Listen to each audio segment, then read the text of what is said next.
Good Thursday evening, everyone. Trying to make it through this video the best I can without having a hacking fit.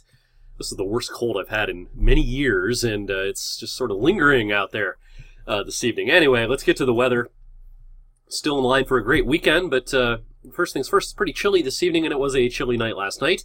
And we did have, as expected, a little bit of snow out there last night.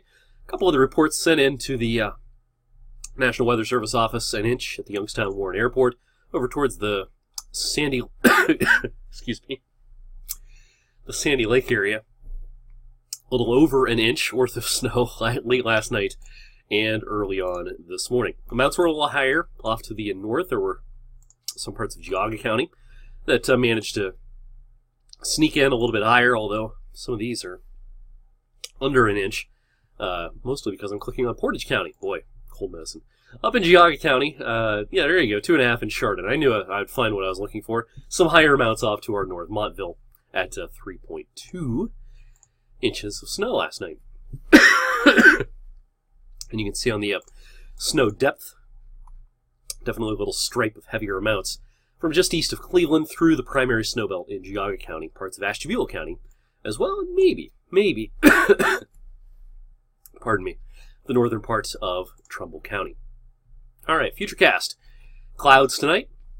Clouds to start tomorrow, but I do think as we get into the midday and the afternoon, the clouds are going to thin out fairly quickly, meaning tomorrow will end nicer than it starts. High pressure just drops an anchor then for a couple of days over the weekend, Saturday and Sunday. It's a miracle I was able to get through 3 minutes on TV this evening without coughing. But anyway, looks like a nice weekend. Some high clouds on Sunday, but other than that, no problems. Maybe a little fog Saturday morning, something to watch out for as well. All right, the longer range, not much of interest here. It's going to be a quiet week next week. Here's the GFS model. Now, I don't have the highs and the lows labeled on here, but I'll point out the interesting features. And one interesting feature as we go towards the middle of the week will be a nor'easter that comes up the East Coast. Now, this will be rain, not snow, but it'll be interesting to see where this tracks. GFS has this Tuesday morning off the coast of Cape Hatteras, North Carolina. European model, much more out to sea.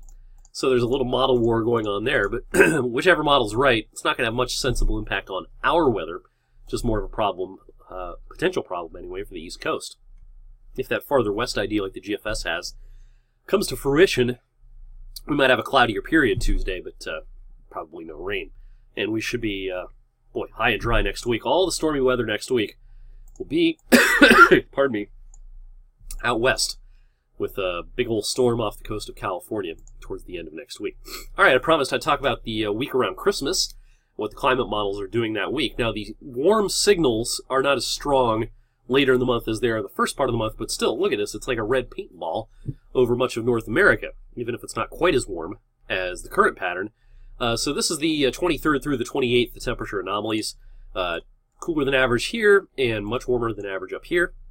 And around here, if the climate models have the right idea, maybe a pretty typical period as far as temperatures go right around Christmas, with the warmer than average air shunted a little bit off to the west.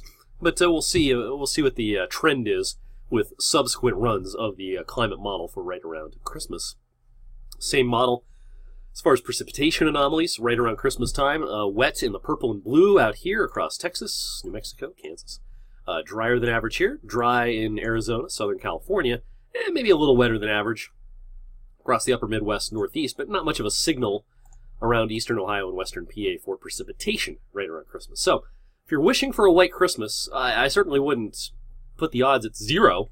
They're probably lower than typical, but I wouldn't put them at 0 at this point. There's still some windows out there to maybe get a little snow around Christmas time. All right, the climate model for January. Painting a pretty warm picture across much of North America once again. This is a little different than our January forecast, which we put out a month ago as part of our winter forecast.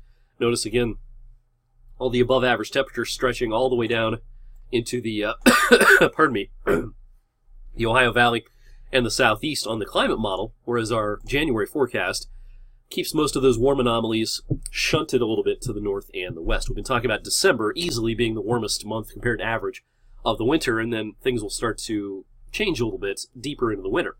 So we'll, pardon me, keep an eye on the trends But as it stands now, our forecast might be a little too cold for January if the climate models have the right idea. And the climate models have been pretty good over the last few months. So if they have the right idea in January, it'll be a warmer January than our initial forecast. So more updates on that as we get closer to the holidays and beyond. Thanks for sticking with me. I apologize for all the coughing. It's that kind of evening.